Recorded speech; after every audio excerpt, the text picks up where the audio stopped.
القنوات الناقلة لمباراة الهلال وأهلي طرابلس في البطولة العربية للأندية.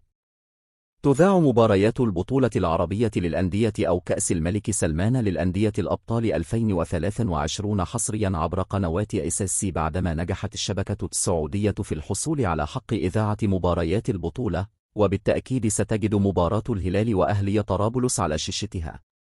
توقيت مباراة الهلال والأهلي طرابلس: بينما تنطلق صافرة المباراة في تمام الساعة 5 مساء بتوقيت موريتانيا، بينما في تمام الساعة 6 مساء بتوقيت تونس والمغرب والجزائر، وفي تمام الساعة 7 مساء بتوقيت السودان وليبيا،